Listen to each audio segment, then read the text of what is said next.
Mave.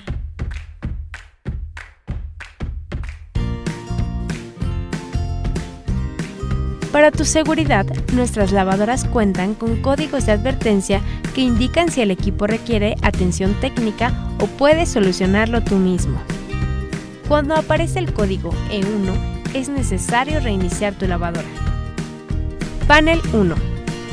Si tu lavadora cuenta con este tipo de panel, el código E1 se presenta cuando se enciende el LED seguro de tapa en el panel de tu lavadora. Esto indica que es necesario reiniciar. Coloca la perilla ciclos automáticos en autolimpieza, la perilla nivel de carga en mínimo y presiona los botones selección de etapa e inicio pausa al mismo tiempo durante 5 segundos. El LED se apagará indicando que ya puedes utilizar tu equipo con normalidad.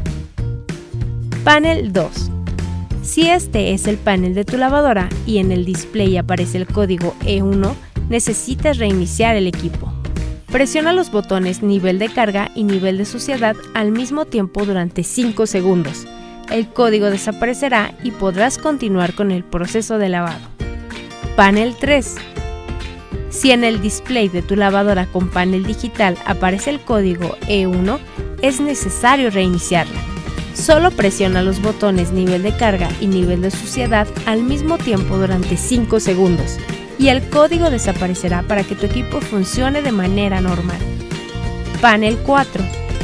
El código E1 se presenta cuando se enciende el LED inicio-pausa en el panel de tu lavadora con perillas.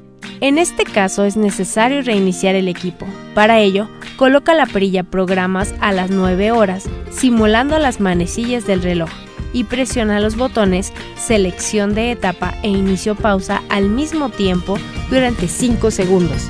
El LED se apagará indicando que puedes reanudar el uso de tu lavadora. Panel 5. Si tu lavadora cuenta con un panel de perilla con botones y en el display aparece el código E1, reinicia el equipo presionando el botón selección de etapa e inicio retardado en la opción más 1 hora al mismo tiempo durante 5 segundos. El código desaparecerá y podrás continuar con el proceso de lavado. Recuerda que una adecuada instalación y correcto uso aseguran la durabilidad de tu lavadora.